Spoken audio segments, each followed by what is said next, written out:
of Chartered Accountants of Pakistan. Respected guest, on behalf of CA Women's Committee, I welcome you all to this session on the new ways of working. Start of 2020 was not only the start of New Year, but it changed our lives and ways of doing things. Little did we know that the world will never be the same again, and there will be discussions around new normal and new ways of working.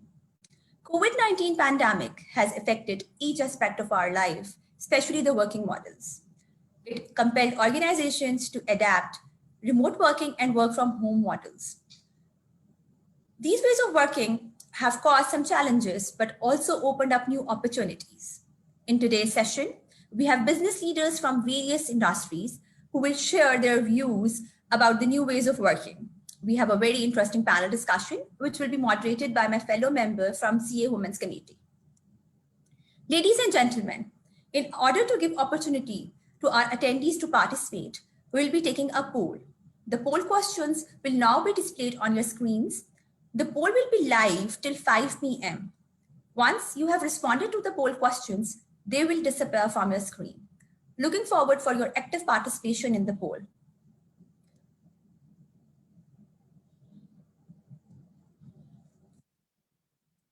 Ladies and gentlemen, and respected guest, our first speaker for today is Ms. Hina Usmani. She is the chairperson of CA Women's Committee and immediate past vice president of the Institute of Chartered Accountants of Pakistan. She is the first woman to be elected as a council member of the Institute.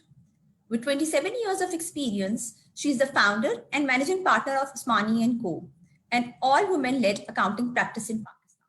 Ladies and gentlemen, please welcome Ms. Hina Usmani. Over to you, ma'am. Thank you very much, Sadia. Bismillahirrahmanirrahim.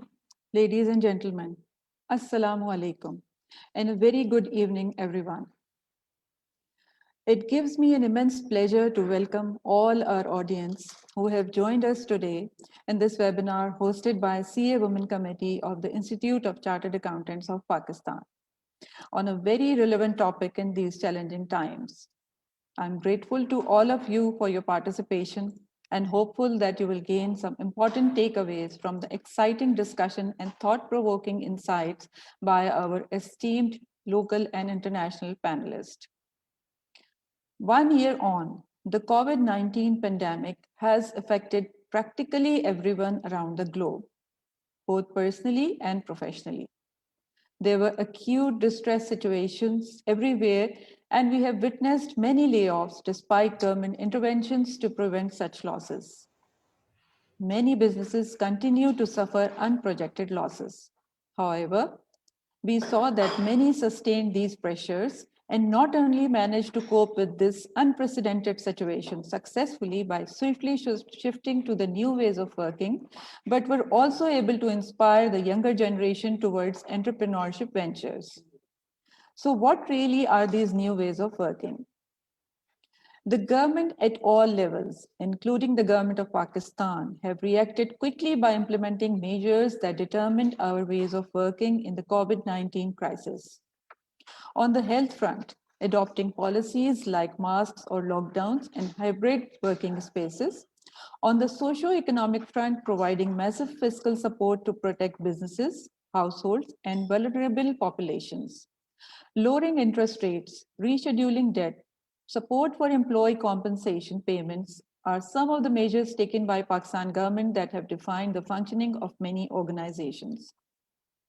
In this pandemic, technology has played a pivotal role in transforming, integrating, and providing remote accessibility to almost all functions of businesses, may it be finance, marketing, human resource, or supply chain. This has even given rise to virtual auditing.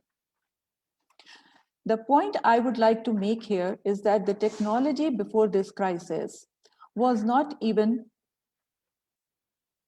being used the way it has been utilized in pandemic. All digital tools were available and people were using them on need basis. In fact, in one instance, in an international conference that took place pre-COVID, I was unable to travel due to certain reasons and requested for virtual participation. which was not possible as no such mode was available in that event. Now, each one of us has experienced a world that can continue to move forward without physical interaction. Turns out it was only the mindset which required adjustment to accept virtual workspaces. The pandemic has given way for great opportunities to increase gender parity, and a lot of advocacies were made for enabling work environment. In the past, the concept of part-time working, flexible hours, and work from home facilities were associated mostly with female workforce to align their work-life balances and was perceived as an inefficient system. Now that we have seen these flexibilities as the new ways of working, I am hopeful that the professional world becomes more open and is able to support a more inclusive workspace model for everyone. Looking at the positive side of things, as we always should, I would like to say the COVID-19 pandemic has made the individuals and businesses more resilient, more accepting, more innovative, and more hardworking. We should also reflect on the factors involved in sustainability of these new ways of working.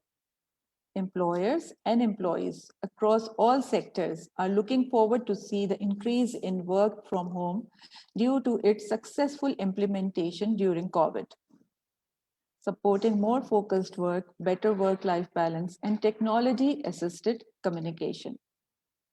However, on the other hand, many employers fear the shift to work from home would have a negative impact on long-term productivity.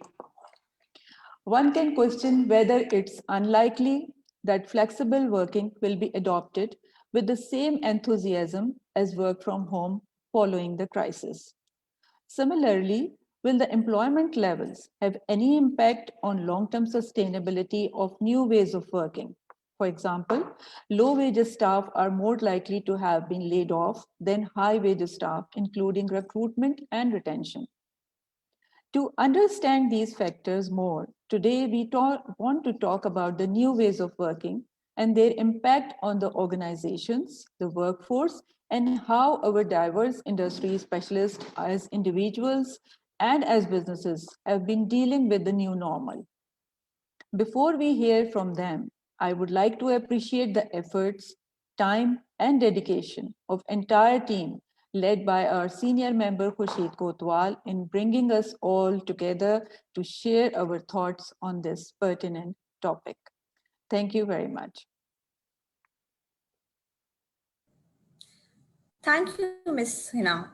Respected guests, ladies and gentlemen, now we move towards our next speaker, Mr. Waqar Masood, who is the chief guest for today's session. Dr. Waqar Masood is presently serving as Special Assistant to the Prime Minister on Revenue. Earlier, he has served in leadership positions all through his professional career. After promotion as Secretary in 2002, he served in key ministries such as Economic Affairs, Finance, Petroleum, and Textile. Ladies and gentlemen, please welcome Dr. Waqar Masood. The topic for his speech is How the World of Working is Changing. Over to you, sir. Bismillah ar-Rahman ar-Rahim. I'm very sorry that there was a technical hitch and it has taken me a while to come online. I'm very pleased.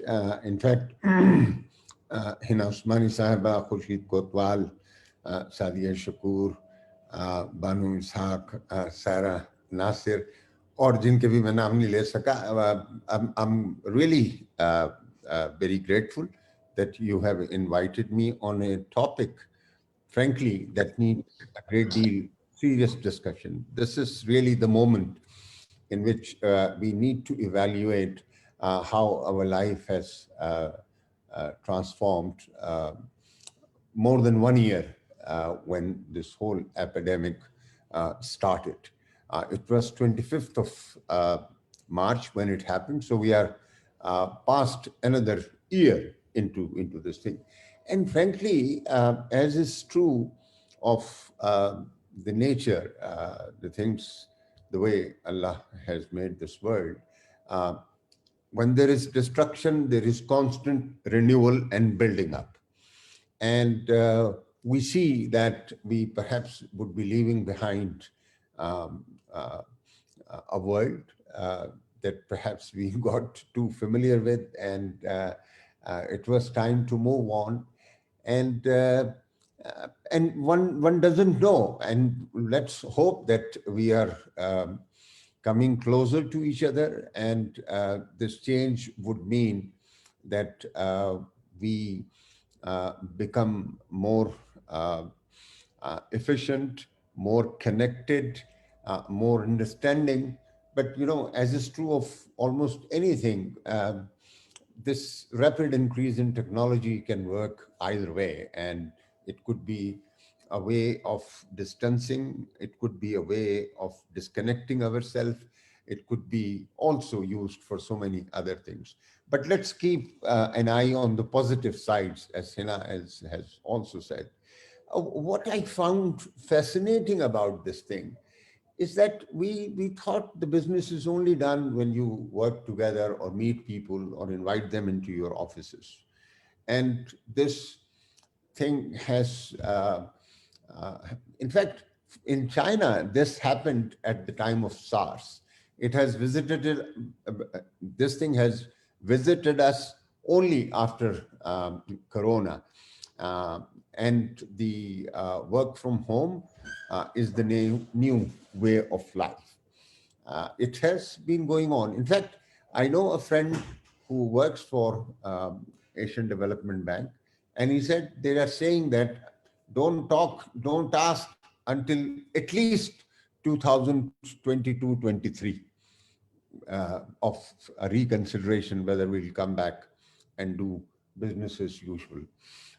So I think rapid transformations are taking place, but for this change to be sustainable and for this change to be meaningful, uh, uh, I mean, so many things have to be changed. Our attitudes have to be changed. Our regulatory processes have to be changed. Uh, I mean, something closer to your hearts, all of you. I mean, you deal with company law, and every moment you are looking at it and seeing that whether companies are working in accordance with the law or not. And there are meetings, there are so many things. Uh, I've been glad to know that Securities and Exchange Commission has made amendments so that the AGMs can be held online or virtually. And I mean, I'm doing almost half of my meetings virtually. But government has to do a great deal. We do price monitoring. I do it all the time on virtual, but maybe there are many things. In fact, some cabinet members join virtually, and Prime Minister is not calling people from other cities, and they are available virtually. So all that thing is very good that the government is making room, and it will be slow. But even before this thing, the Supreme Court had started uh, remote proceedings, virtual proceedings, and Justice Asif Kosa was the one who led this process, and people could join from other countries. Uh, Also, what is unbelievable is the ease with which technology has enabled us to do all this thing. I have a small connection of Zoom, and we pay about $11 or so, and it is just unlimited. You can go on and on and on. Um, so this change, it is happening when all the stars have been put in the constellation, and a product is emerging, literally uh, a constellation of new work ethics are taking place. Well, let me move on and say that other than these things, as Hina has also said, frankly, I see no better opportunity for correcting some imbalances in our society, particularly related to gender issues, women participation. I mean, look, this is so ideal. The workplace has become somewhat very strange, and occasionally there are issues of uh, uh, women being harassed in workplaces. Another opportunity where you can really make, as you go forward and the new world that will emerge, I think women will benefit immensely from this thing. Let me also share with you that we in FBR are doing a great deal by way of, and this is something closer to Prime Minister's heart.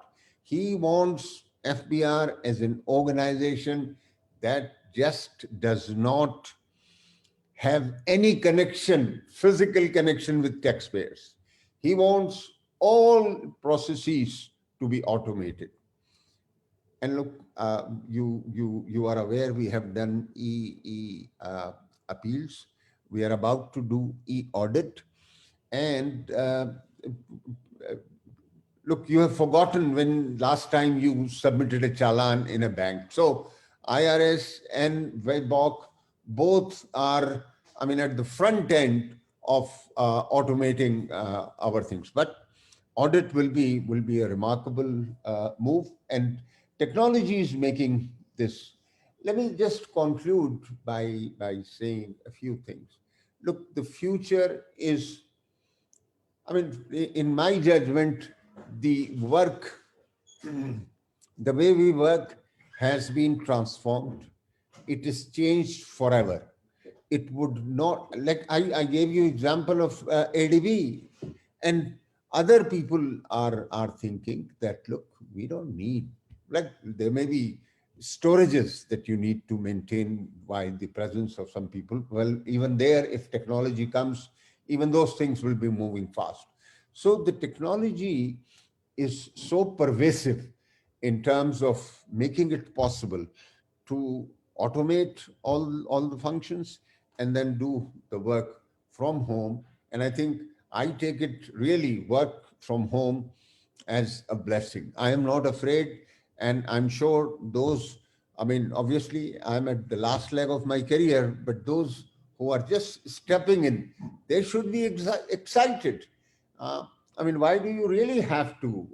If you, when you do your work and even audit, frankly, all the information should be available, all invoices, they were generated on computers. So it doesn't take long for you to get all the vouchers and examine them and prepare trial balances and financial statements. So these are some of the thoughts that I wanted to share with you. I'm excited, and I once again congratulate Khurshid, Hina, and her colleagues of thinking to hold this webinar. And I wish you the very best in the proceedings that will be forthcoming. Thank you, Khurshid. Thank you, Dr. Waqar. As he said, the world has changed forever. Ladies and gentlemen, our next speaker will talk about the importance of embracing new ways of working and how it is adopted in Pakistan. We have with us Mr. Amir Paracha as our keynote speaker. He is the CEO of Unilever Pakistan. After doing his master's in business administration, he started his career at Royal Dutch Shell Company in 1996. He joined Unilever in 2000 and since then worked on various senior positions. Ladies and gentlemen, please welcome Mr. Amir Paracha. Over to you, sir. Thank you. Assalamu alaikum, everyone. Good afternoon or good morning, depending on where in the world you are attending this from now. And I would say, what a wonderful virtual world that brings together like minds without the impact of borders or barriers. If there's a silver lining to COVID, it is perhaps this attitude shift which has enabled us to connect and perform like this. Now, see a dynamic shift in our human behaviors across a vast spectrum, and this is the new normal. In 2019 ago, if anyone had said that humanity would go through this unique collective experience, we would have laughed it off or included it in the polite of upcoming sci-fi thriller. Last year, when Unilever Pakistan went to a global work from home model for our desk-based employees, we did so with a lot of issues. We happen to be the first company who have done it. And we did it with the belief that our systems had the preparedness in place to manage this transition. While some organizations were in the same place, others are adapting. And adapting is that what I think is what normal is about. Now, while some companies had more progressive views on agile and flexible workings, others used to look at the model with an eye of distrust and were forced into a reality where virtual is the only possible mode of operation, having showed an attitude shift. There's now an honest belief that working from anywhere is effective as long as the job gets done.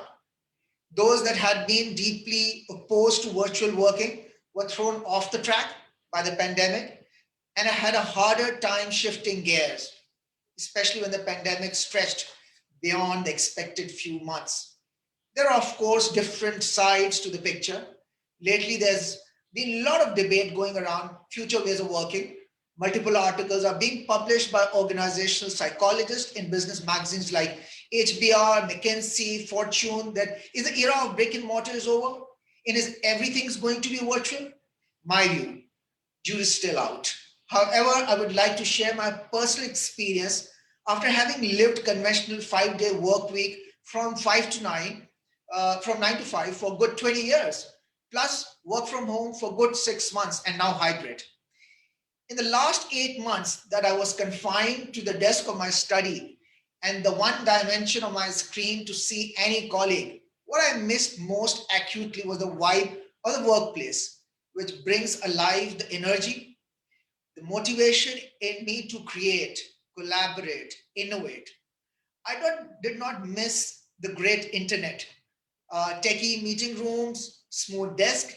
I missed the smiles. Yeah.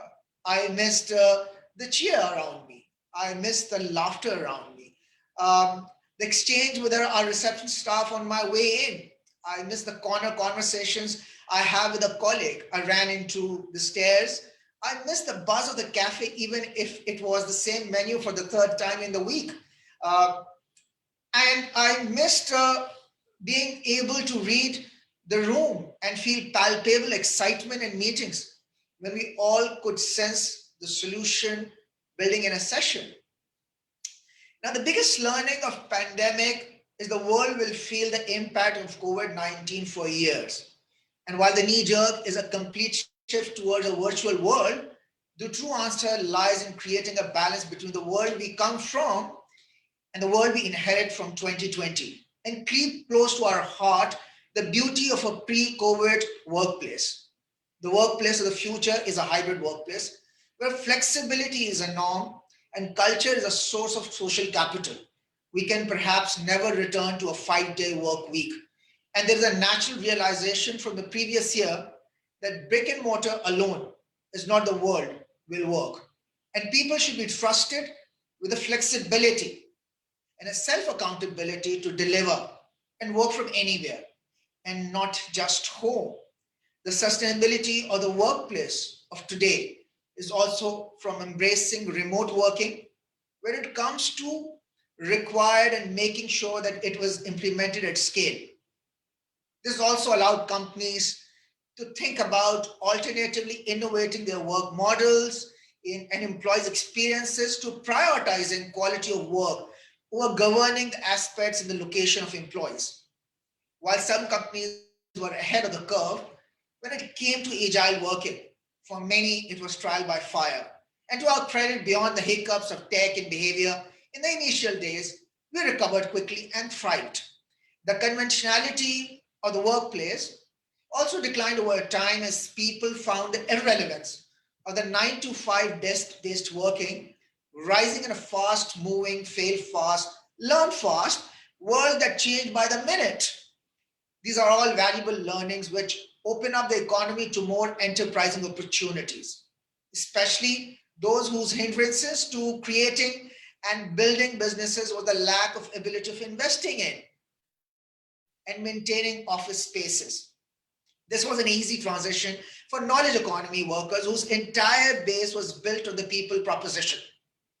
When we mobilized agility in our business to stop or reduce the systematic barriers that prevent agility in business decisions, execution and ways of working, because in COVID, when we shifted to an entirely digital and agile style of operations, even with our familiarity with such ways of operating as a global organization, which we have been practicing for the last 1 decade, we realized how processes can be further simplified for greater efficiency, flexibility, and performance, both from a people and a business lens. And it is imperative for the best of our lens.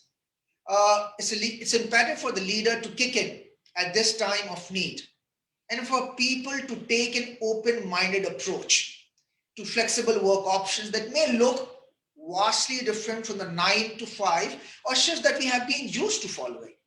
Engagement of employees and tech enablement are the two different differentiators during this time for the companies looking to sustain momentum. Now, the experience also allowed flexibility as a benefit into the employee experience. And the people were able to dial up well-being, balance life better, and embrace a modern work-life existence. During this time period, people have also had to manage the increased responsibility of their personal lives, especially in an environment where many of us are making do without house help and are separated from families. Women were both beneficiaries and effectees during this time, depending on how you look at it.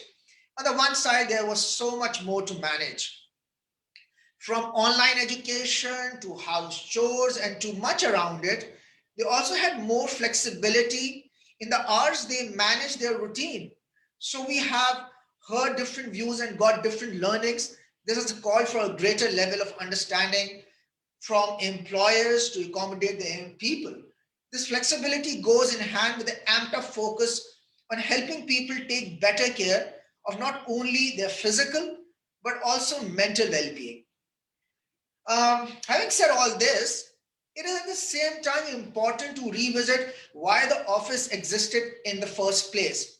In a market-based economy, the savings of foregoing offices would have been achieved long ago if the commercials made sense.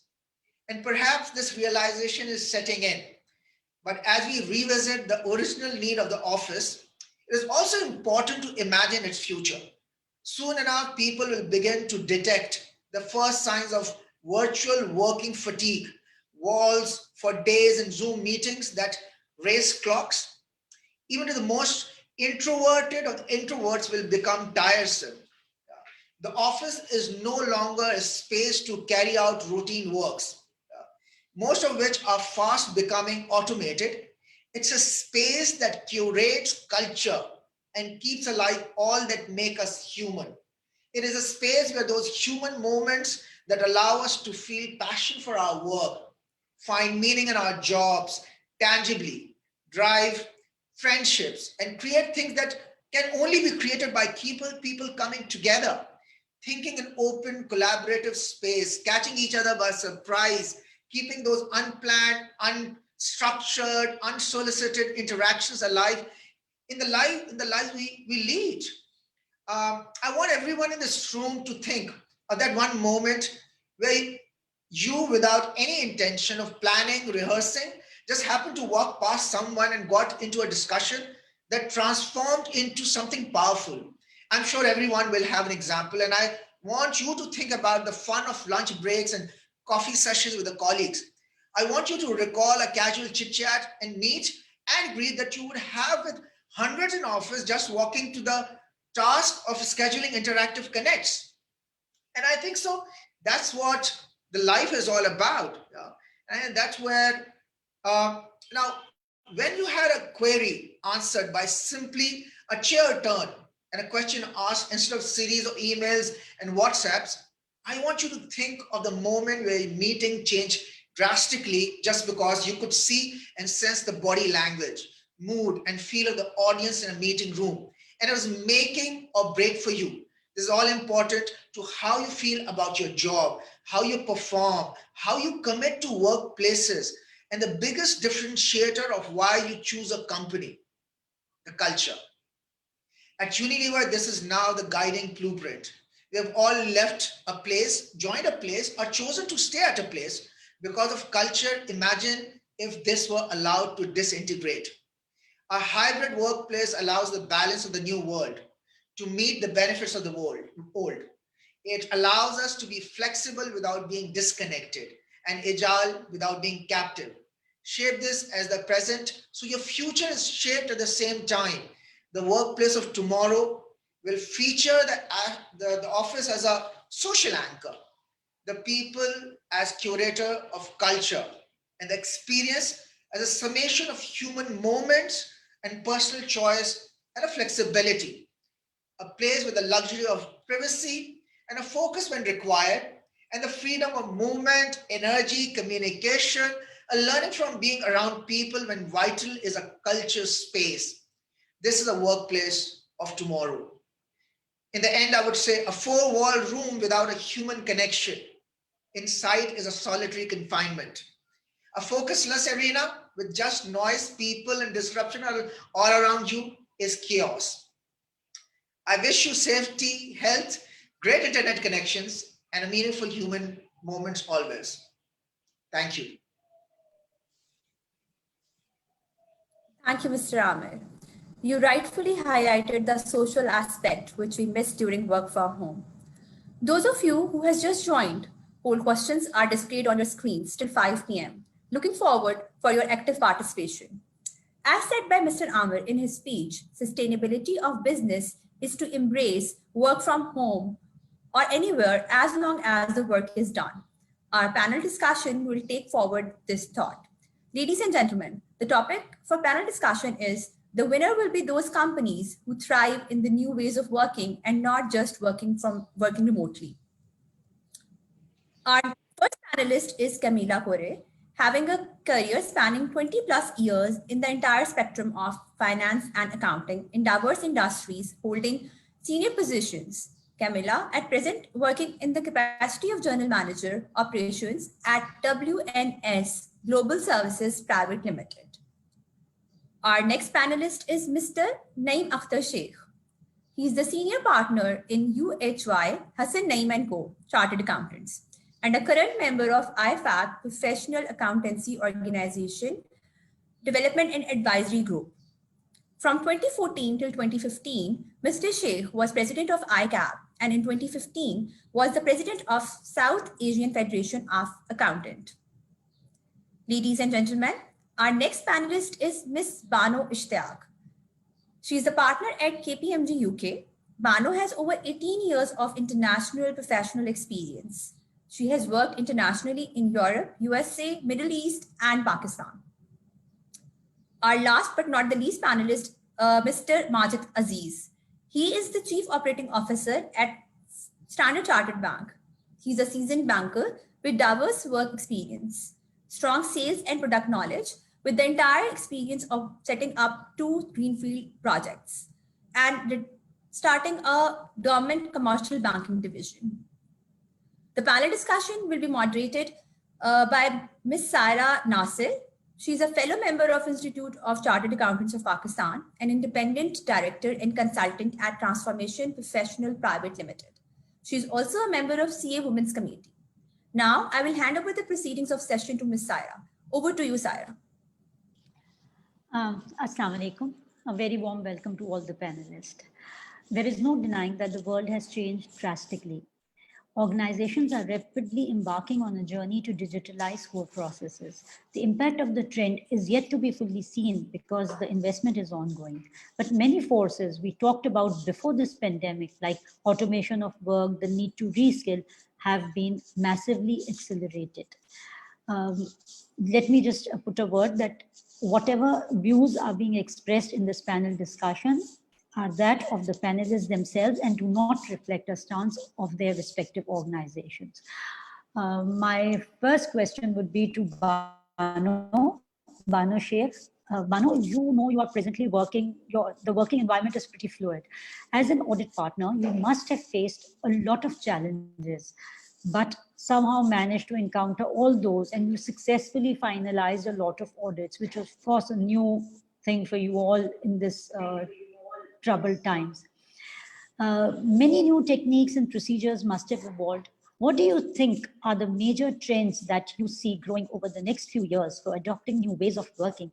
And have any of these paved ways to bring the women professionals back in the field who were either on a career break or had left due to family commitments? Jiba. Thanks, Saira. Assalamu alaikum, everyone, and thank you for having me in this event. So firstly, I must say, wonderful to be part of this thing, this group of people talking to you all. And one thing I must say, that if I reflect on what this pandemic has given me, it's given me the power of gift, which meant that I could be part of this event while I've just finished an audit committee meeting somewhere and joined you virtually to be part of it. So another thing that I'd like to say here is that the pandemic, working through using of technology, is basically what we have done is we haven't changed what we are doing, but we have changed how we are doing all of this. So there are some pros and there's obviously some cons that we have to work through. So in relation to your question, what are the new trends and what does the pandemic and the future of the office would look like, and how, and does it impact the females in the profession? Couple of things that I'd like to say. Obviously, the pandemic has taught us a lot of valuable lessons, and obviously these lessons are big and they're still being analyzed, they're still being understood. But one thing that has happened is it has fast-tracked everywhere, in clients, at professional services, everywhere, the use of technology. So large-scale projects were kind of implemented in a very short span of time. Those which would have taken 6 months would fast track into a 30 days deployment. So like WebEx, Teams, Zooms were enabled in that way. Now that if I look at what had happened is obviously we had to make sure people got comfortable with the idea of working remotely. And now in the UK, I have completed more than a year working from home. And what I see in the market is this hybrid working model is here to stay. It's not going away. In the UK, People Survey has suggested that they want the flexibility to work from home or also being in the office from time to time. And most institutions are highly unlikely to go to full capacity back in office anytime soon. So yes, 2021, 2022 still seems that there's work to be done and people will be working mostly or majority part of this year from home, especially in the UK. But I guess this is also to do with the government requirements and making sure that you meet the regulation. But the biggest thing that I think pandemic has done is shifted the mindset of leadership. So before, the leadership had that, that unwillingness that people work from home most of the time, rather they wanted people in a capacity be here. But now that the leadership has experience, has evidence that, things can work the same way from home as people are working in the office, they have come to the, acceptability that this is potentially the future. For myself, if I tell you this, Saira, is that this year I've not just concluded many audits. I have gone through an audit tender through a virtually, and I've also onboarded a new client virtually. So all of that meant that globally, all the firms were together in a room presenting to all of you, saying, I'm from New York, I'm from Netherlands, I'm from London. So it made it really real, and it was possible to do that. Otherwise, what would have been the thing? You would have been on a flight trying to meet all these major locations. So what it does is it's given you a lot of benefits from doing that. The one thing that I have also learned is that the ability to work through the use of technology has also taken the unconscious biasism where, if you have a disabled person in the team who could probably travel, who could do what they wanted to do, that became easier because they don't have to do all of that. So I think there's a real benefit for those people. For professional services, especially for audit and accounting, the key priority has been the introduction of automation. So we have introduced drones in our stock take this year. We had drones which went and did the stock take for us. Data was being analyzed by people sitting in their home and seeing what anomalies are being thrown out. We had automation in our funds audit, investment trusts, and all of these investment funds. We could fast track our audit timetable through the use of automation. So we could, within 48 hours, data would be pulled in from a server, would be churned into our technology software, and we had queries which we had wanted to send back to the management. So our lead time of an audit, which was 90 days, was reduced to 48 days. So that means that, people were working on a much faster timetable, and that was enabled through the use of technology. At the moment, in all audits, data analytics, use of robotics is helping the teams to do continuous audits. So we've been able to do quarterly reporting, half year, year end. So everything is becoming very timely, very organized, and I thought very consistent through delivery as well. And the other thing that I would say is, obviously, I see that use of technology, use of data, being more analytic will also shift what kind of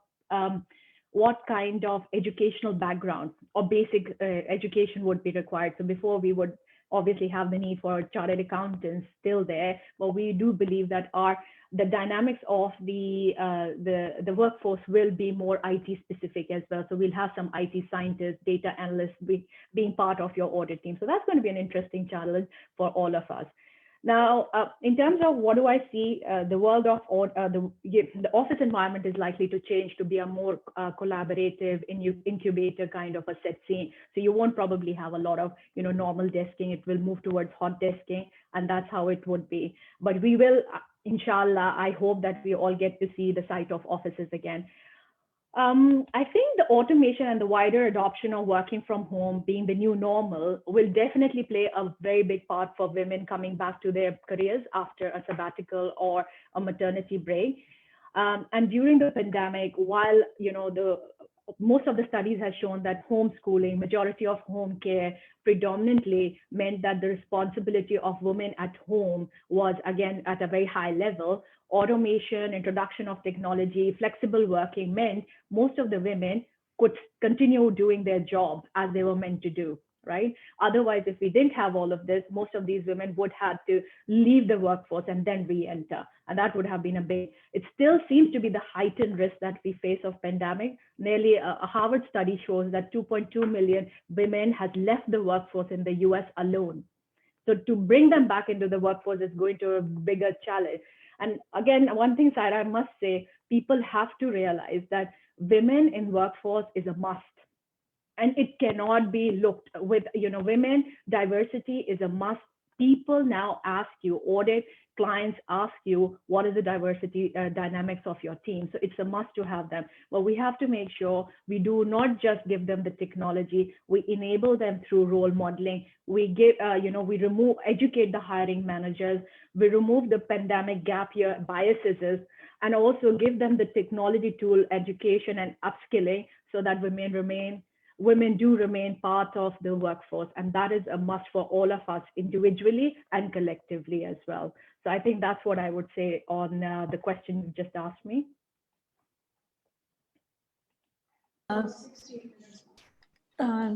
I fully endorse your views regarding the women, getting women back into the women force, and having women in the workforce is very, very important. It's a pertinent thing that we should look into. As you said, you have a lot of automation support in your part of the world. Things are different, but in Pakistan, the biggest problem faced in working from home was not only lack of available facilities, but also that our workforce was not digitally fluent. Did your offices have the financial means to set up and sustain a home office, or were you helped doing this? Because you see, everybody could not afford all these things. So did your offices help people set up home offices? Yeah, I think that's a very valid and a very relevant question to ask. So in the UK, obviously, because the government requirement was to work from home, every organization or most organization had a plan in place of how to support the teams and people individually to work from home. So we were all given our office gears like monitors, work desks, we were all given 2 monitors to sit with in an audit team. All those facilities they had in the office were then sent back to their relevant residential areas, and that was with the intention that people who had different kind of health issues as well, they were even given standing desks. So it was the responsibility of the employer to make sure that the employees remained well and looked after and supported so that the automation and the work could continue as business as usual. So that's what we all did. And I guess that may be different from Pakistan, but these are considerations that most and everybody did take. Because for me, Saira, this is an investment. It's not a cost. It is an investment. You don't want to lose the right people. Yeah. So that's what it came to. So we all had that support throughout and throughout.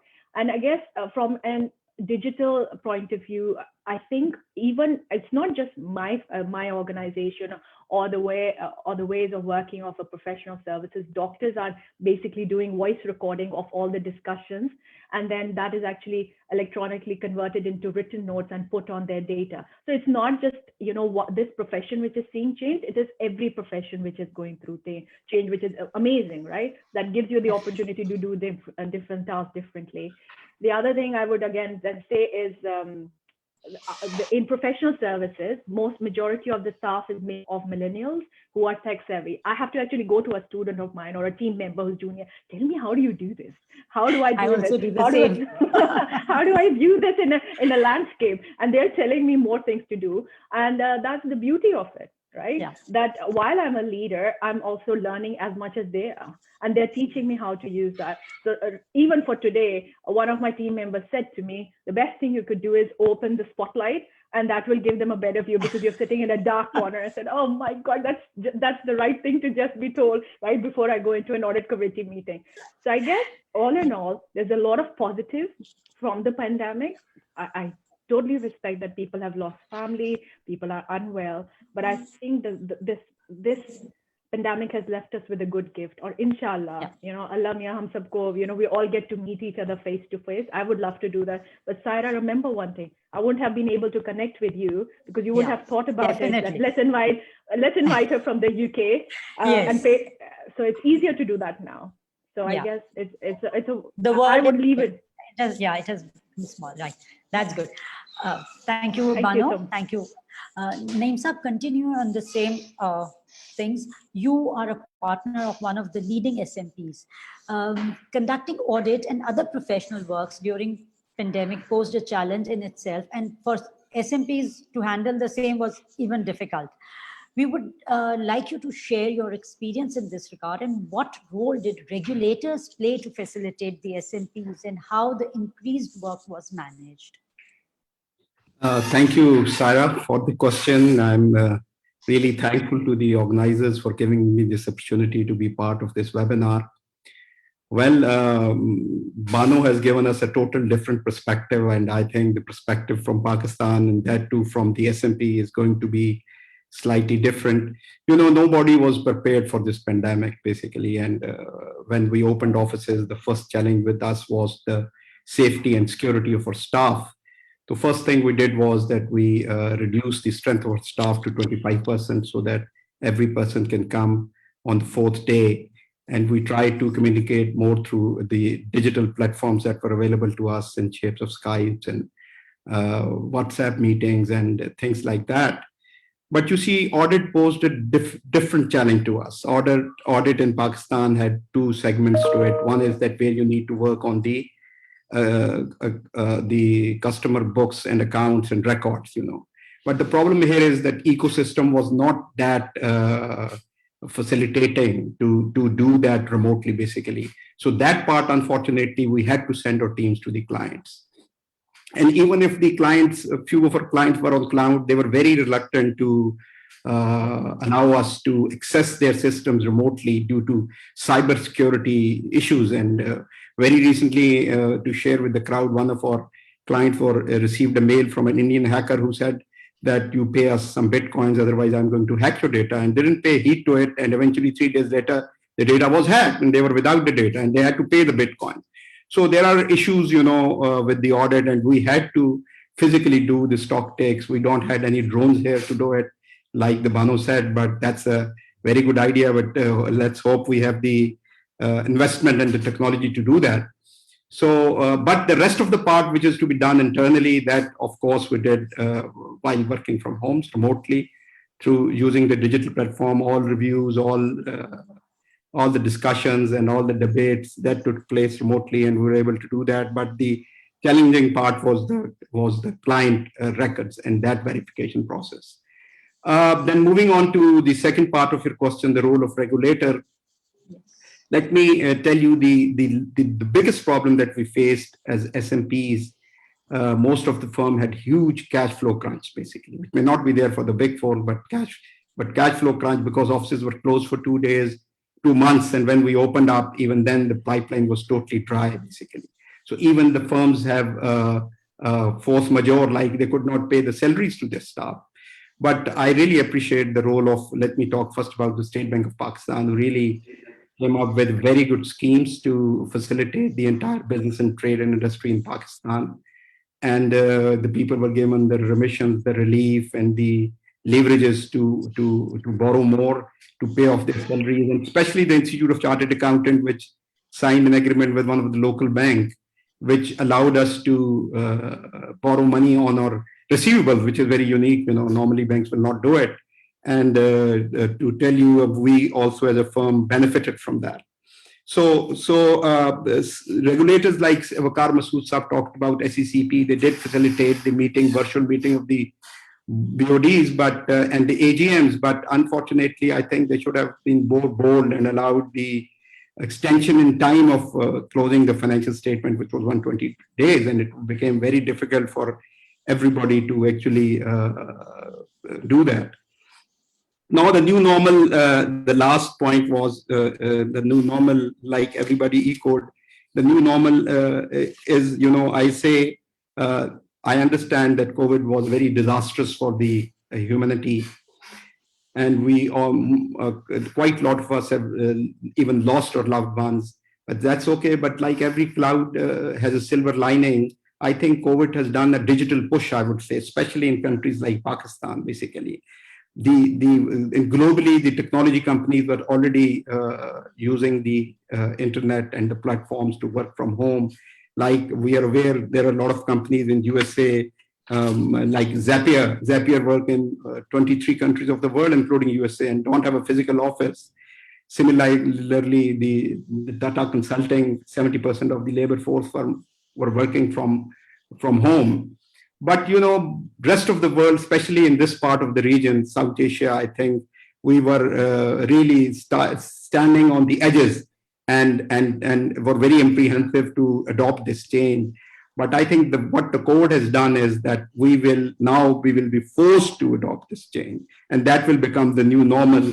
I was reading the global big players like Twitter, Facebook, Siemens, even the State Bank of India. They have announced that they are going to allow the work from home as a permanent feature, even when the COVID goes away, even when the vaccination is done.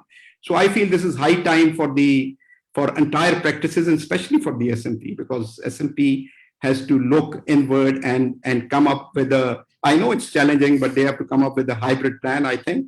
I can share with you, like my firm, we have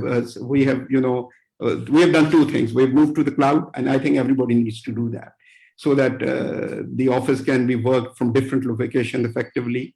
And number two is that we have approved Microsoft Teams as a collaborative app within the offices to chat, to work, to share files, and do the office work. So that's the new normal. I think everybody will have to adapt to that new normal. Thank you. You are also a technical advisor on one of the committees of IFAC.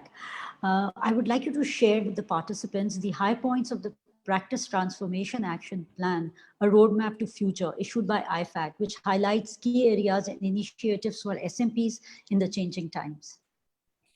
Yeah, that's very important question, actually. But first, Sarah, before addressing that, I would like to tell the participants the amount of information, the wealth of information that is available on IFAC Gateway. And I will urge all the participants, whenever they have time, whenever they are facing any problem regarding the profession, they want to research something, they do go to the IFAC Gateway. I can tell you that I've been associated with this organization for the last 9 years. And still today, if I want to search on something, I'm amazed about the quality and the quantity of the data that is available. So please do that. I'm sure your information will be very helpful to the participants. Yeah, I have also shared a presentation which you have agreed to, mail it to everybody. Yes, yeah, and they have very important links also there. And there are also videos available from the accounting leadership throughout the world, and you can hear their insight and their views about the future to come. Just briefly sharing, because I understand we have a paucity of time here, the roadmap to the future for the practicing firms, especially the S&P. I think there are four key points basically. Number one is embrace the change. So change is the new constant, you know.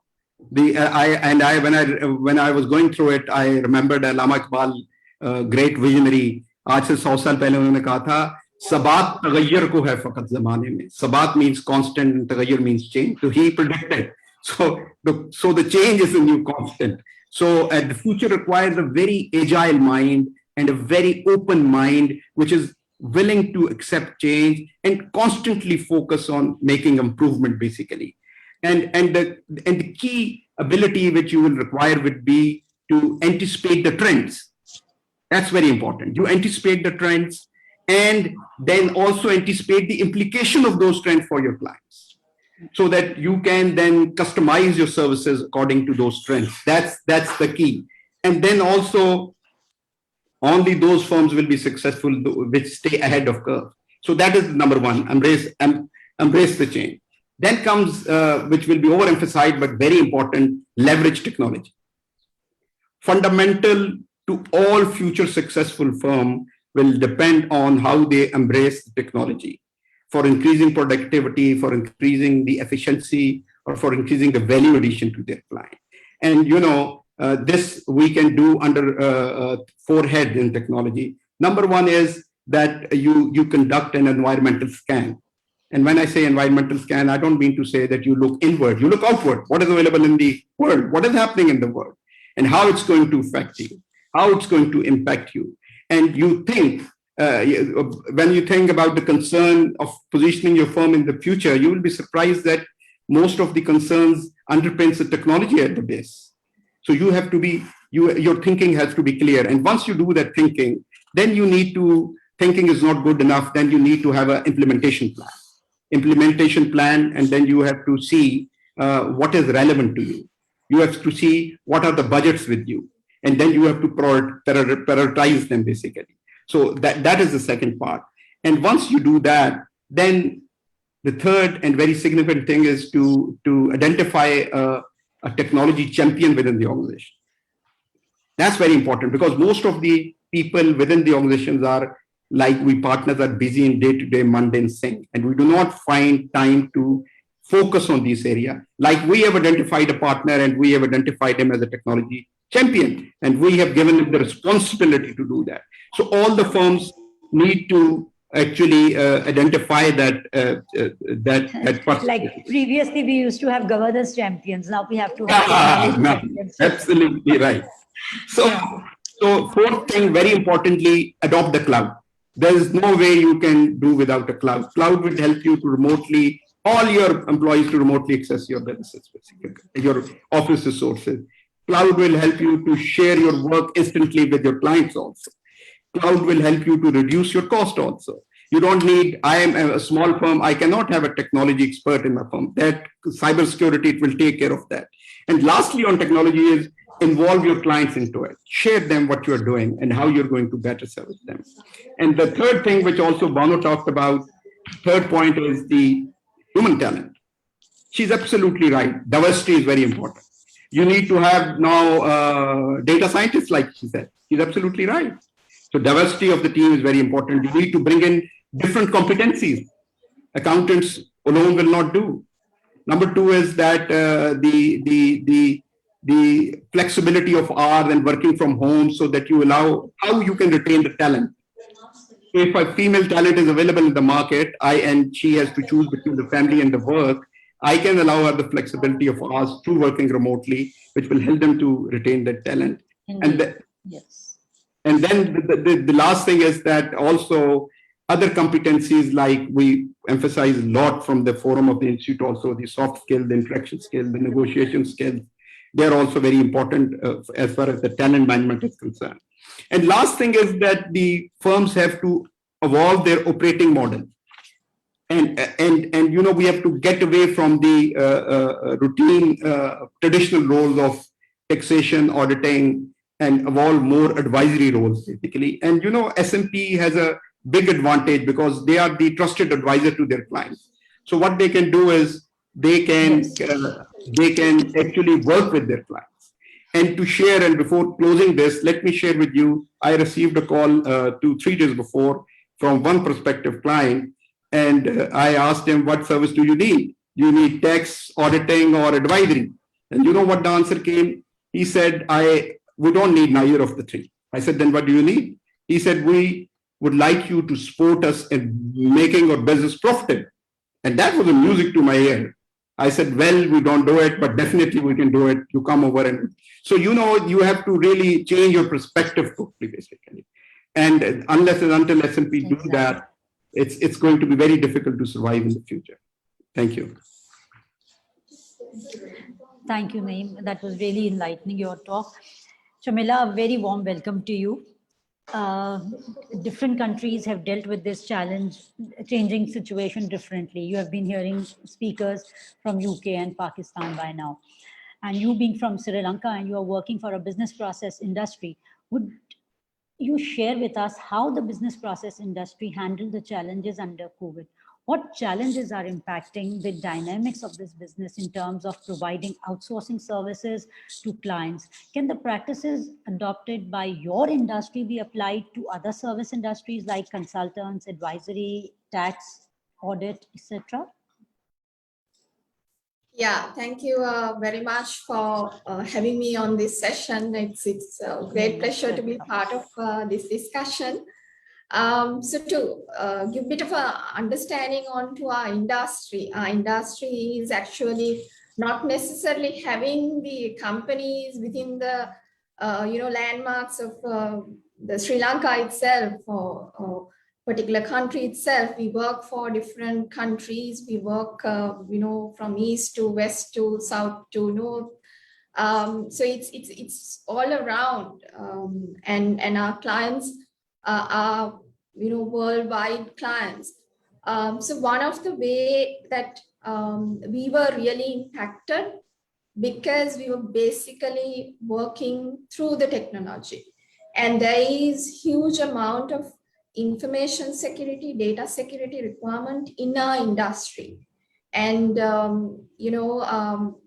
just to give simple examples, the requirement of InfoSec requirement in the industry, you can't even allow a staff of your team to take a mobile phone inside your office, because we restricted it to that extent where you don't allow somebody to capture the data even through a picture of a phone, because these are very vital information of a different client, and there is a confidentiality requirement. So you don't even give a chance of such, which we sometimes even don't think. So it's such a restricted data security environment which was in our industry.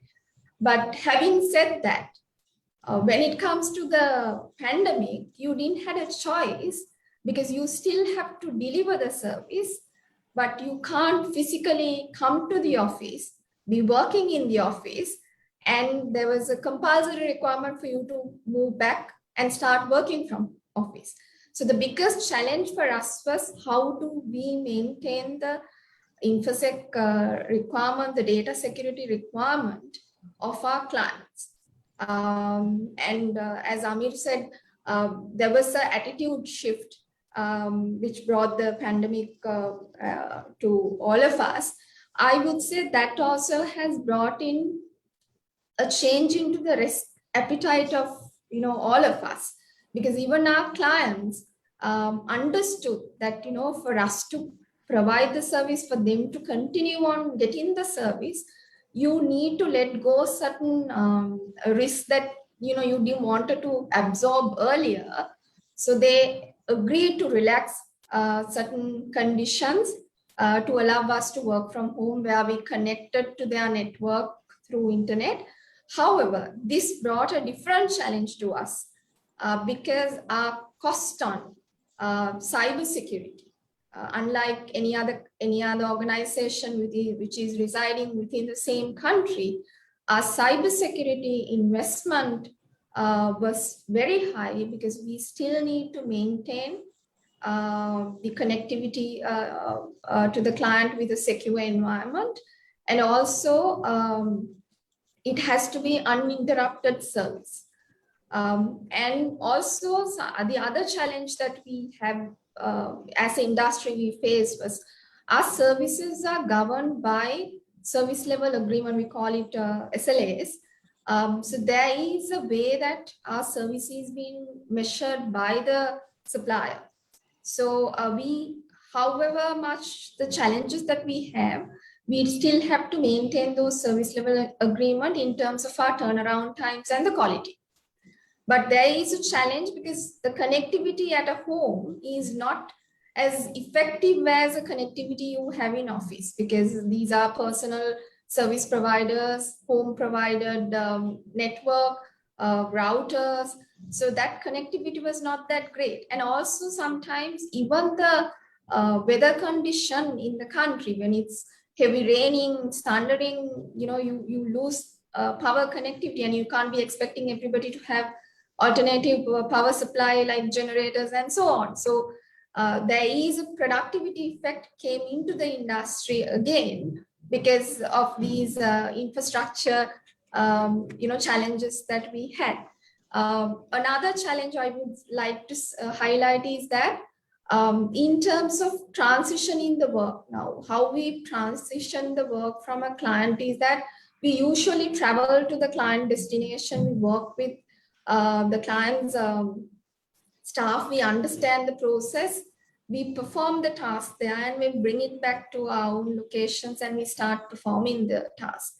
But the pandemic has stopped us traveling onto different countries, be with different clients. So we had to get ourselves, the entire knowledge transfer was happening virtually, right? Yeah, and how do you exactly capture the knowledge that client has through a virtual session? It wasn't easy, but I think fortunately, or the way that we manage the transition, I would say that has been much better, much productive than we physically been doing it because of the different technologies and tools that we have adopted. But that was one of the major challenges also that we faced. Some of the practices that we've used, I think we can discuss. I would like to discuss something on the productivity point of view later that I believe would help the other practitioners as well. Sarah. Jamila, the new normal is causing anxiety, and the anxiety is known to decrease work performance and reduce job satisfaction.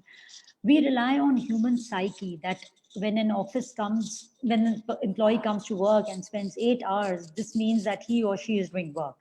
How do you measure performance of employees of a service industry when employees are working from home? Yeah, so it's a mindset change actually, because even when you are physically in office, what you tend to see is that you measure the clock time. You see the in time and you see the out time. But you can't, there is no assurance for you to say, within that period you actually work. But I do believe what pandemic has changed is that it has given us the flexibility to be trustworthy, to be more transparent, and to be more flexible in terms of capturing what the output is. That's what our industry has brought into the picture. So what we have done, I'll give my own examples in some of the process that I overlook. What we have done is initially we capture the time that individuals spend on different applications. So there are tools that we've used. When you log into your system, when you log into your client network, there is a tool that runs in the back of your client environment, which can capture how much of time you spent on MS Word, how much time you spent on MS Excel, and how much of time you have actually been on client system, whether it's a ERP or any other database. It captures the time that you've been on, and also it captures the time that you've been idle. So, you tend to see, because this data is being captured, and you'll be questioned, there is a governance around to, you have MI and you looked into this data, and you tend to see that your idle time is being measured. So this is how we initially started. However, later when we got into the settling down of a working from home situation, we did a time and motion study for different activities, and we arrived at the AHT, average handling time, for each of the activities.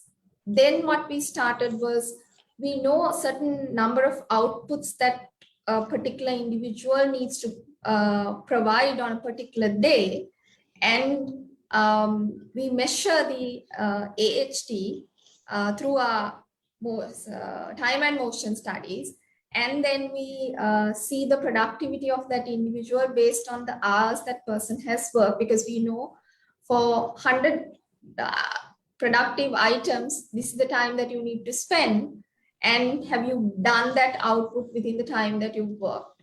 So now we are trying to merge the two to ensure that we capture the data.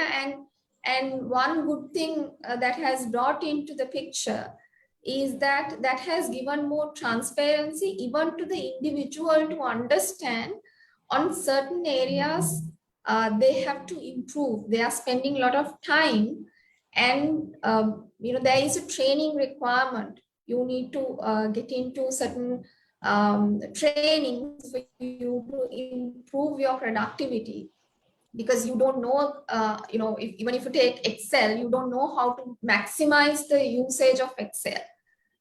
So that has come into the picture, where we started identifying individual training needs, and also it has helped us to coach and counsel our individuals, because we understand working from home is not an easy task.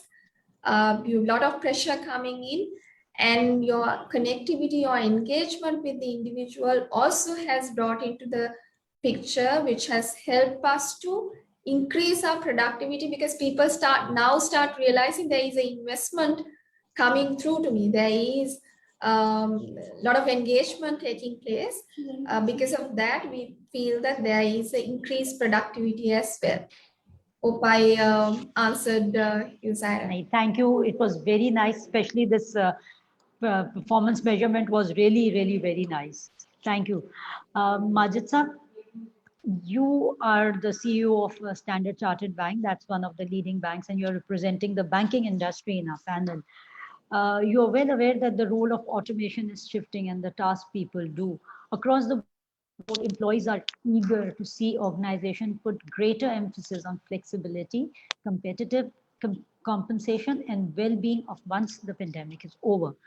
How does one create value in these difficult pandemic times? If you can talk to us how your bank handled this, because we know that your bank has started some Now and Wow drive. What sort of technologies were adopted to make the business agile and lean?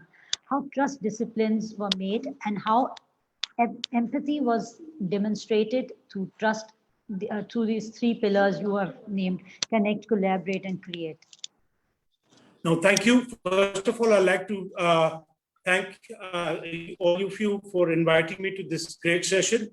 And it's a great the panelists and everything has been phenomenal. So thank you for a great question. And I'll just kick off. To your point, Standard Chartered had been focusing on flexi hours before the pandemic. So going into pandemic, it was though a surprise, but the bank was well prepared. We reimagined our workplace because we realized now post this incident that work is not something yet you go to. It is something that you do. And based on that, we worked and leveraged new ways of working by including new technologies, the disruptive technologies. There was, as we're all aware, Zoom is an ideal example. where virtual interactions were increased and we had collaborative tools. Blue Jeans is an example that we started using to interact with clients and our employees as well. So engagement was one of the things that we really emphasized on.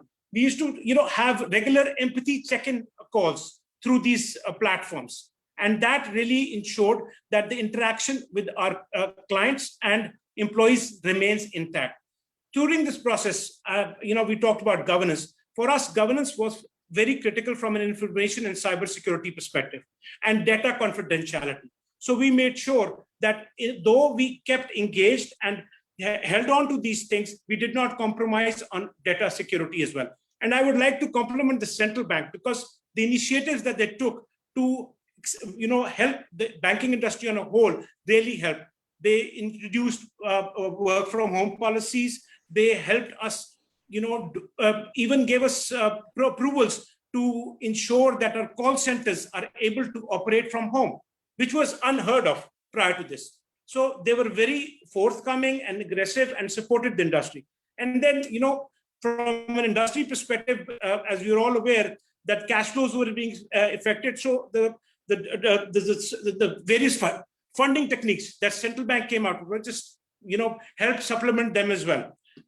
Another thing, we really we need to really understand that during this period, corporates and banks especially need to focus on upskilling and reskilling. We need to unlearn and relearn because the corporate world or the operating environment has changed totally.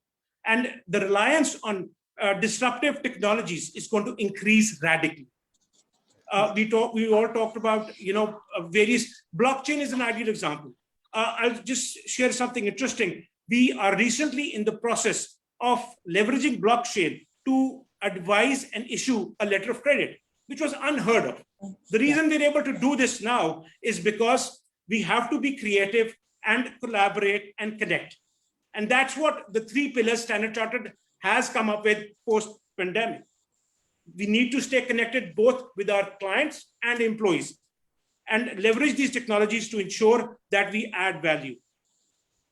I hope I've been able to answer your question. Thank you. Thank you very much. And I thank all the panelists, but I think we have a few questions for the panelists. And now over to Sadia. You have the questions. Thank you. Sadia? Okay. Yeah, can you guys hear me?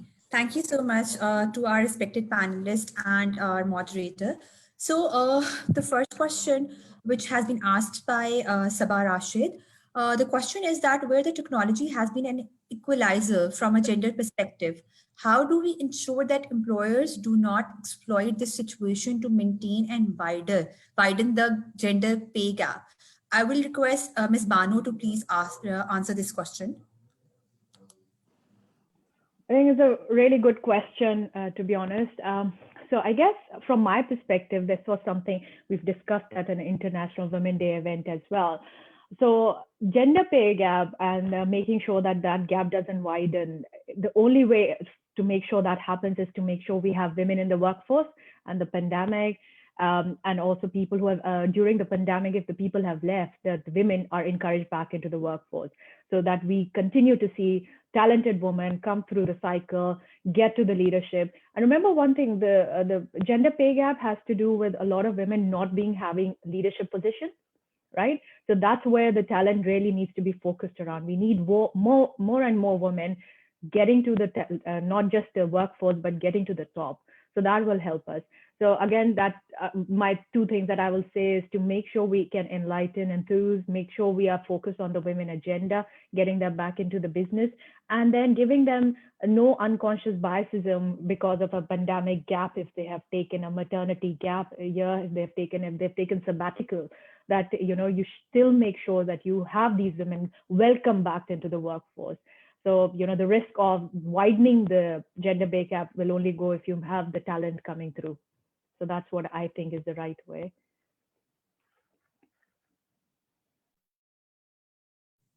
Thank you, Banu. There is another question which I will request Mr. Majid to respond to.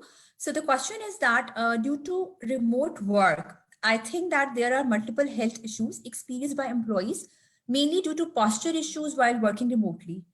Is any such instance observed in Pakistan? And what type of cost-effective steps the employers may take to facilitate the employees at home, as mentioned by Ms. Banu? So this question has been asked by Kaleem Aslam. Over to you, Majid. Thank you very much. I think it's a great question. And, I'll speak for about Standard Chartered. What we've done is we've launched a wellness app during COVID. And what we've done is we've even gone to the extent of hiring specialist psychiatrists who could work in confidentiality with our colleagues and their families. So, and the wellness app has provided opportunity for employees and, to go onto the app and seek help. So posture issues were there. We even went to the extent of providing basic services or amenities to our employees so that they could be comfortable in their home. And a set was given to every employee so that they are not suffering these issues. So that's what we did. And I'm sure the other industries also followed suit. So that's because we all understand that right now the key asset is our employee. And we need to create a culture where they feel comfortable and they're able to bring the creativity and improve the ability to deliver for our organizations.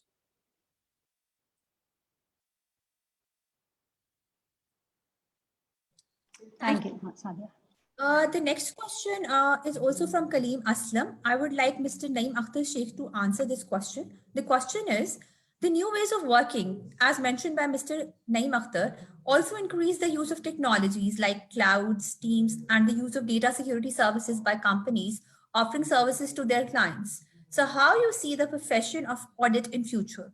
Does companies still invest for audit of their companies after incorporating effective automated controls? And what skills or certification an auditor should achieve in order to cope with future demands of the market? Thank you, Sadia. I think very important and relevant question. You see, World Economic Forum last year, there was a report coming up which said that in year 2022, employees would need to devote 101 days in a year upskilling and retraining in the new skills. 101 days. You just look at that, we have about 250 or working days in a year. So about 60% of the time will go. That's the prediction of the World Economic Forum. So there is no confusion about it that we need to continuously update and upskill our knowledge, number one. Number two, like I said, we need to diversify our team. It will no more be possible for just an accountant to undertake an audit. We need to bring in more people from a diversified backgrounds to undertake these audits, basically. So, and we need to invest that. Yes, I agree that the entire ecosystem has to improve. It's not just the audit firms; it's also their clients which need to adapt to that changes in the scenario in the arena. And that's why I said that the chartered accountant firms need to work with their clients also. Basically, that engagement is also very important. That they work as a stakeholder with the organization and within themselves to bring in this change.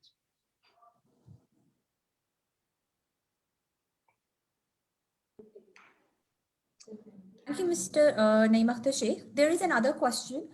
In interest of time, we will only take one other question. This is from Jawad Khan, and he's asking that how customer data was secured while call center agents were working from home. I will request Mr. Majid to please respond to this question.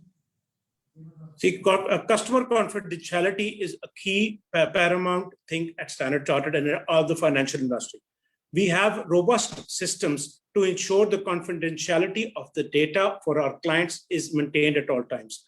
We had proper, the backend was made so robust that the quality of data and the secrecy of the data is maintained regularly. We had the processes running there continuously to ensure that the data is kept the secret and there are no pilferages. We have, there is a in Singapore, I can't really, share the details, but just we have a hub where around the clock, we have monitoring to ensure that the secrecy and the confidentiality of data is maintained. And the entire process was ran through State Bank, and based on that, they were kind enough to support and ensure that we were able to provide that comfort to our clients and to our call center people, because the safety of our colleagues was paramount.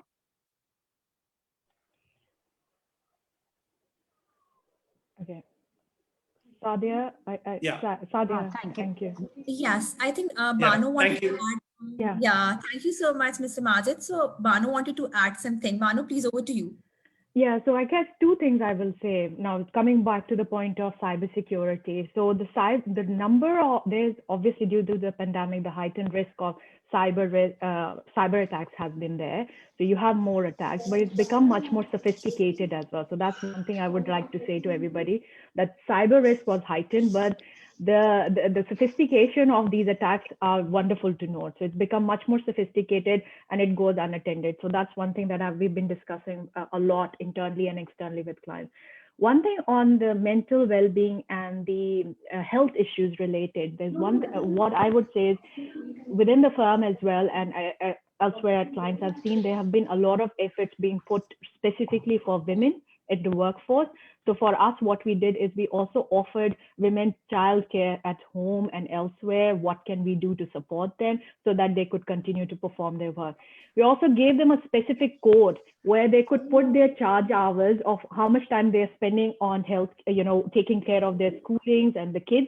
So that way we could analyze the data, how much responsibility a woman had. So, that was the most beautiful, I think one of the best things that we could do, because it helped us understand the problems that women are facing in parenting and working from home. And it was not just for childcare, it was also for elderly support, looking after the well-being and anything else.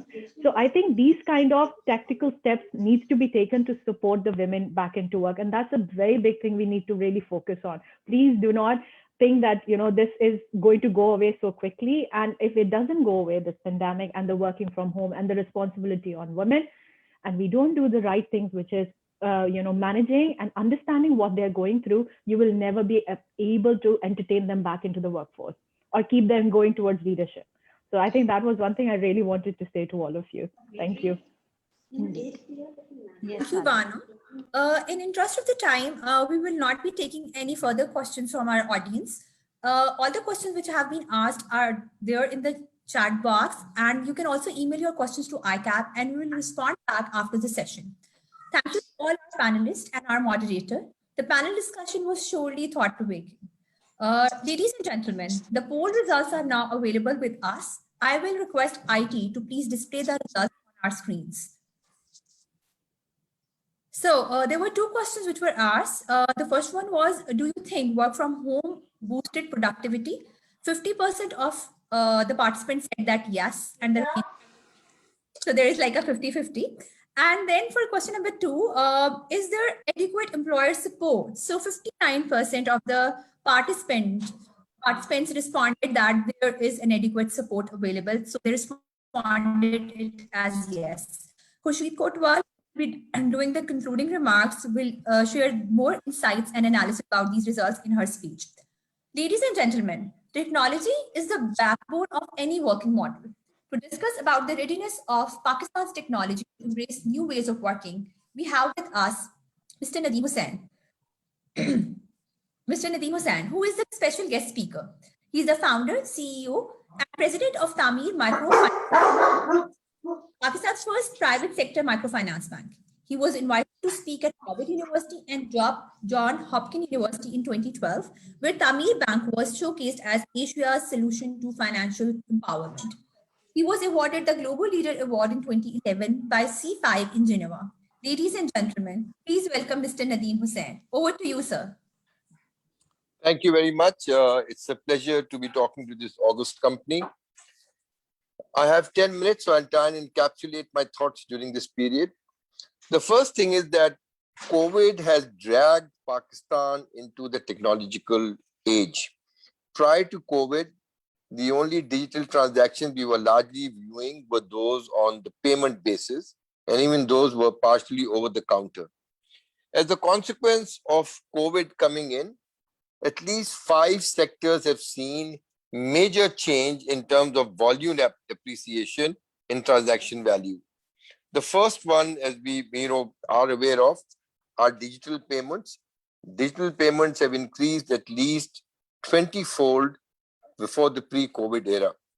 Now, part of that may be because the State Bank has removed the interbank funds transfer fee, and as a consequence, people are using this for free transfers. But even if we assume the fee was to come back, we would be able to see a significant increase because the acceptance of using digital payments, especially for utility bill payments, purchases, and e-commerce is increasing. In fact, e-commerce is now growing at the rate of $1 billion a year in Pakistan. The market is probably between 10 and $15 billion. So we're still scratching only the surface. But COVID has had positive impetus for a few other industries as well. One of them is health tech. Previously, health tech was only marginal, but now online pharmacies, online doctor consultations, online doctor appointments, finding my doctors are all becoming pretty much relatively normal compared to before.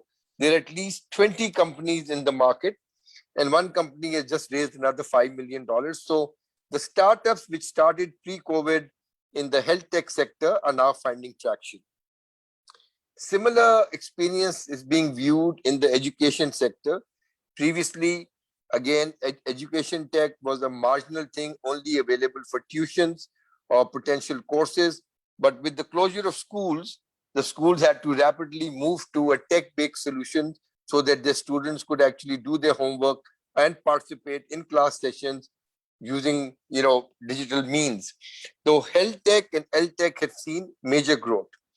In addition to this, as I mentioned earlier, e-commerce, we're seeing a lot more action in the last mile delivery. So companies like Tajir, Bazaar, Retailer are now available, and they're providing digital railroads to merchants to be able to access information and make payments directly to FMCGs rather than using distribution.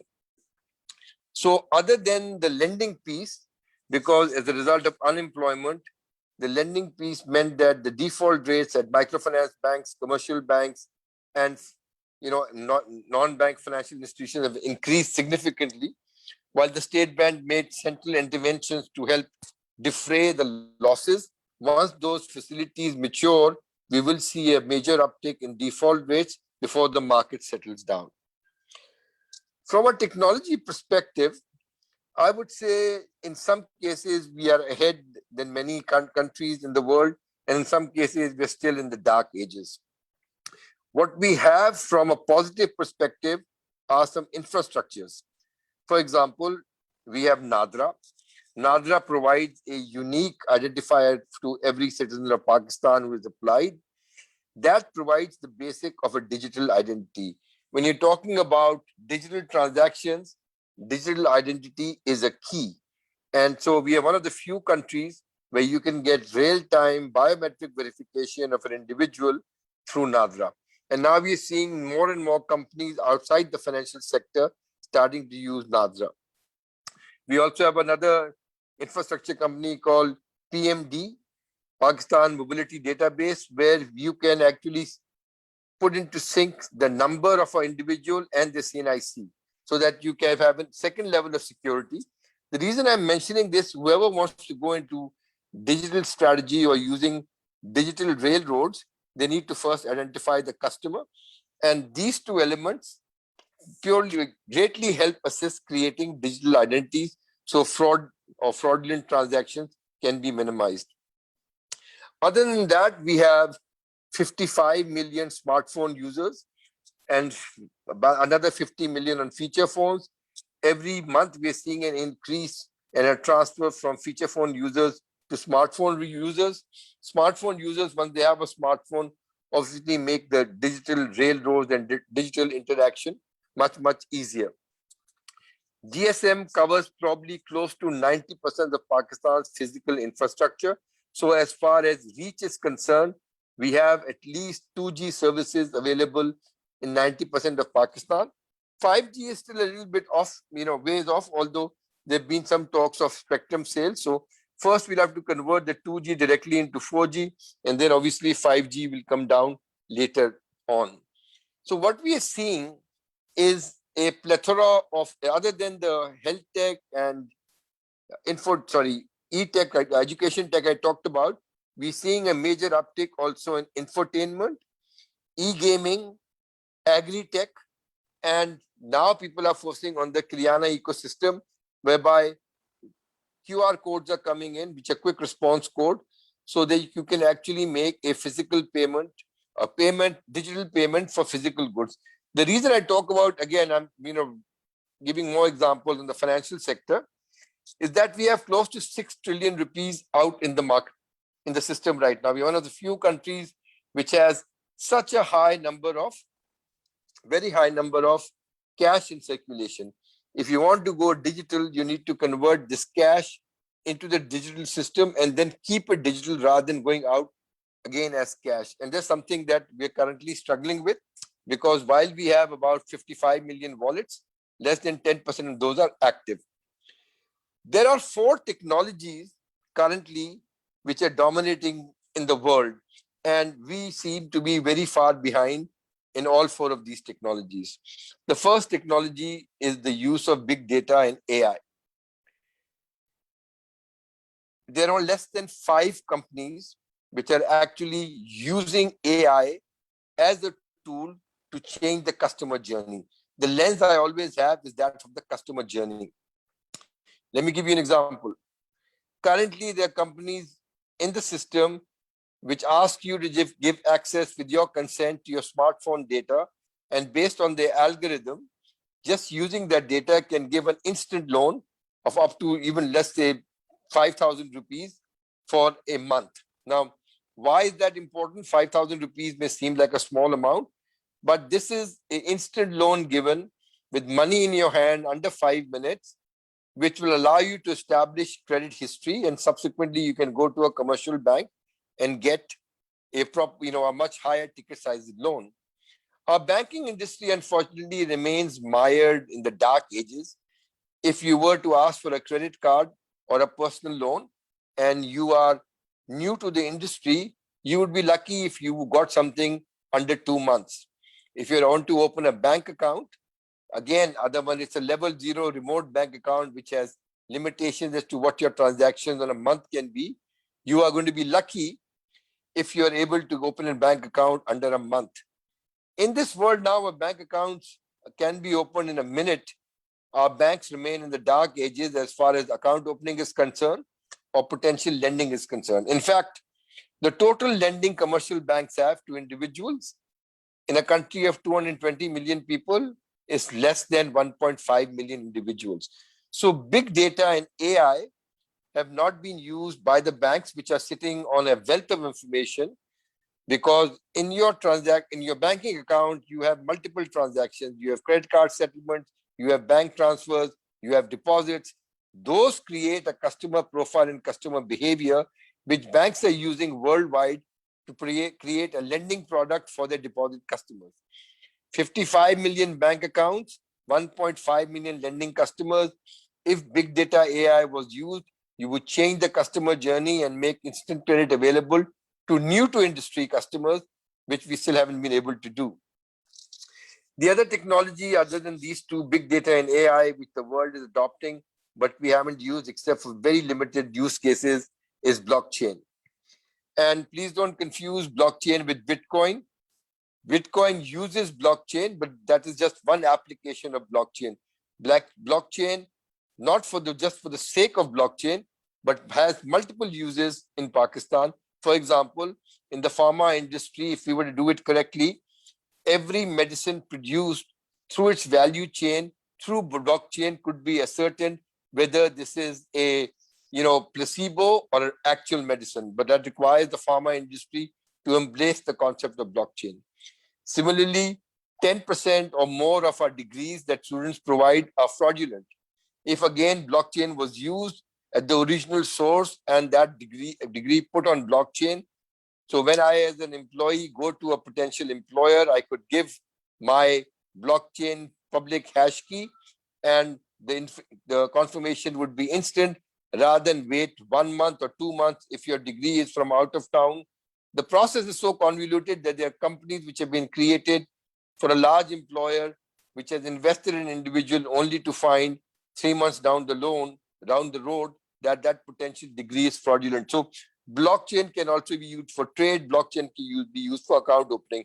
But I caution you that blockchain, just for the sake of blockchain, is of no use. It has to create and provide a specific value, and then blockchain becomes popular. The last technology, which again the world is embracing and where we are far behind, is cloud computing.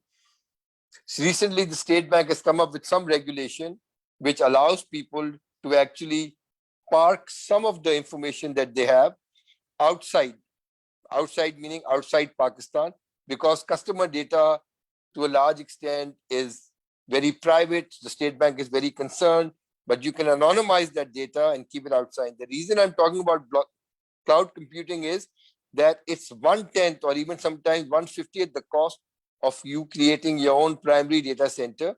And the SME, which is one of the largest contributors of GDP in Pakistan, are people who can't afford necessarily their own primary data center. So cloud computing can be a huge force multiplier for them. So the point I'm making is that Pakistan is at the cusp where it can embrace technology. Some infrastructure stuff we have good regulators, but unfortunately, we have not been able to get to the stage where we can properly embrace the 4 technologies I talked about.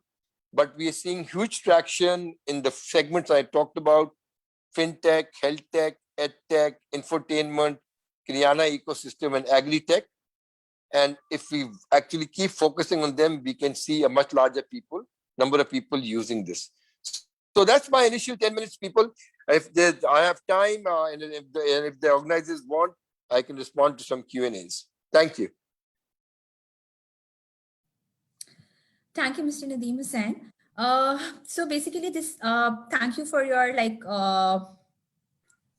proposal of asking few questions, but we are in terms of shortened time. So I will just so I'll just move to the next speaking slot. So basically this brings us to the concluding remarks of Ms. Khurshid Kotwal. Ms. Khurshid is an independent director on board of Pakistan Microfinance Network. She is the CEO and founder of Asman International, a consultancy firm. Qualified as chartered accountant in 1991 and joined Unilever where she served for 18 years. Her last position at Unilever was in capacity of corporate finance director. Ms. Khurshid Kotwal, over to you. Thank you. Thank you, Sadia. Good morning, good afternoon, good evening, wherever you are, because we have a wide audience from USA, UK, Canada, Australia, Kuwait, Oman, Philippines, Sri Lanka, Saudi Arabia, and we are delighted and welcome to all of you for joining in. We have about 400 participants either on Facebook or logged in. So thank you very much. And I think this topic is very important and for every one of us, because the new normal is slowly going to return. And therefore, it is important to talk about it, share some best practices as to what's happening around the world. And that is why we got hold of some industry leaders at the local front, at the international level, to come and share their views of what's happening. Under Hina's leadership, this important topic, we have been able to set up this webinar in a very short time. Now, our lives are changing a lot. I mean, there are new ways of working. Businesses are moving from an uncertainty phase to a stable phase now. COVID outbreak is like a black swan in our history. It's led to the death of a number of people, disruption in business, a lot of losses to the business, and unemployment. But history also teaches us that when these sort of uncertainties happen, there's a silver lining or there are opportunities. I mean, if you look at in 2003, when the SARS outbreak happened, it created momentum for companies like JD.com and Alibaba. So there is everything, when there is crisis, there is an opportunity. And and of course, the biggest challenge is that there's dash for cash. I mean, I remember in 1998, when I was in Unilever and as treasurer, I was handling all the cash and banking matters.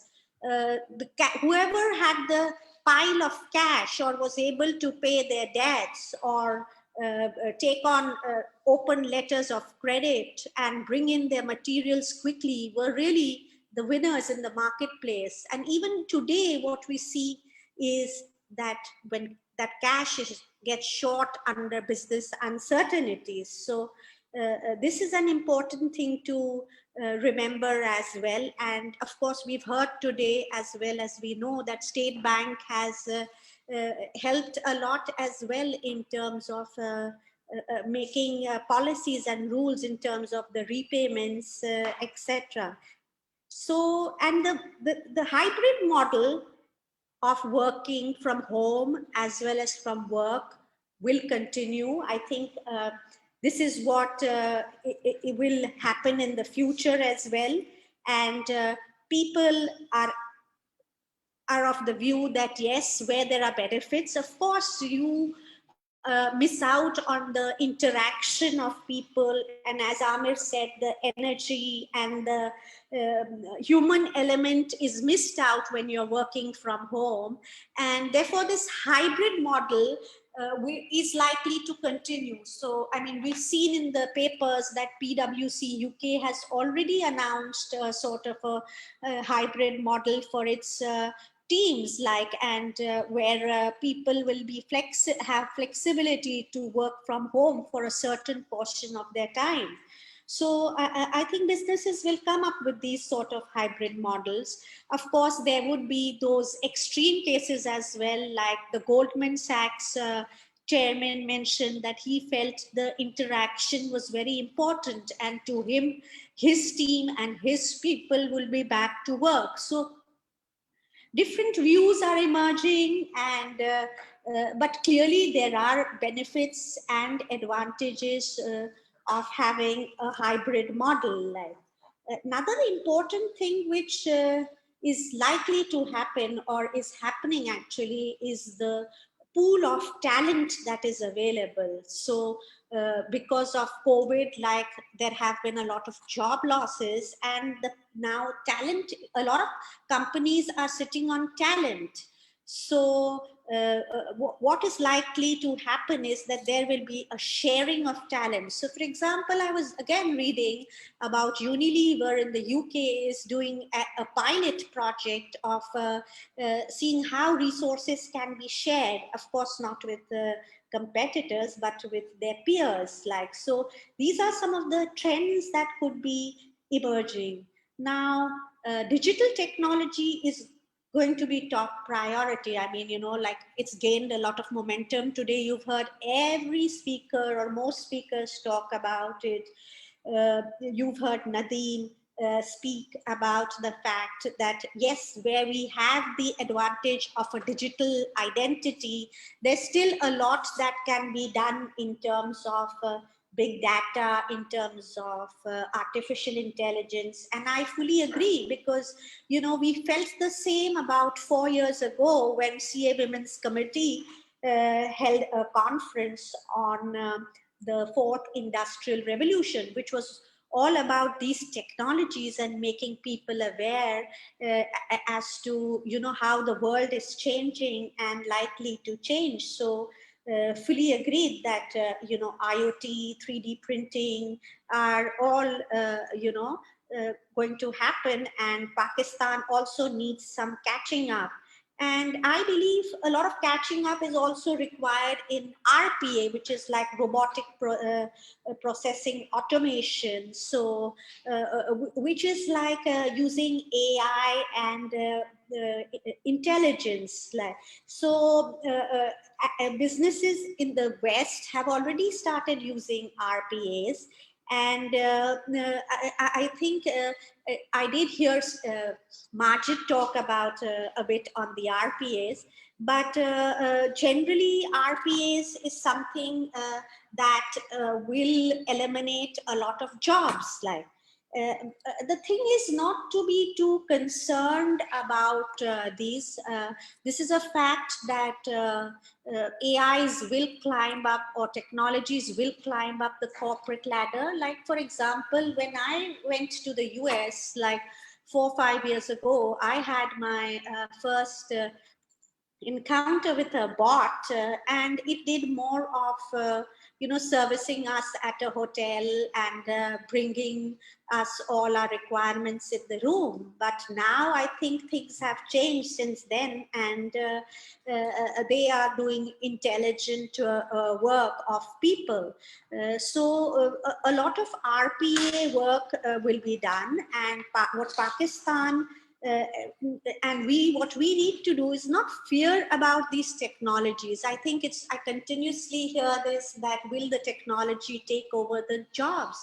The answer is yes and no. Why? Because the technologies will take on some of the jobs, but what we need to do is that who will write these algorithms? I mean, it will be the humans who will be setting the parameters for these bots or these artificial intelligence to highlight. Who's going to communicate the decision to the employees? Again, it's all human beings that will be doing it.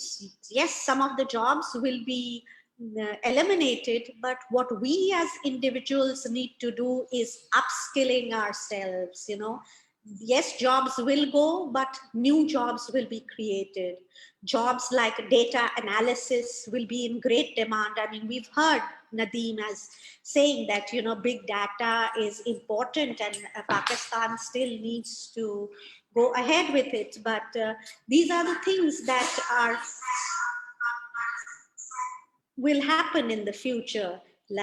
And work from home needs a new set of softer skills as well, because you need to organize a home as well as work from home. And on the lighter side, men will stay at home as well and probably help women with the chores. So probably this will create an opportunity for women to and some space for them to work. But clearly, yes, there are opportunities for women, because these technologies help in terms of working from remote locations. I think in many areas, we will not be going back on things where convenience is concerned. For example, the online groceries or the home deliveries by even these tiny shopkeepers is a luxury which we will tend to continue in the future as well. So the vaccines are, now everybody is going to be vaccinated, and slowly the new normal is returning. And with that, I'll end this webinar with a big thank you to all of you. And thank you very much to all the speakers who've taken out the time, who've come in from different zones to speak at our event. Many thanks to Hina, Saira, Sadia, Nazia, Zarmeen, and our IT team. I think without your help, this event would not have been possible. And thank you very much, ladies and gentlemen.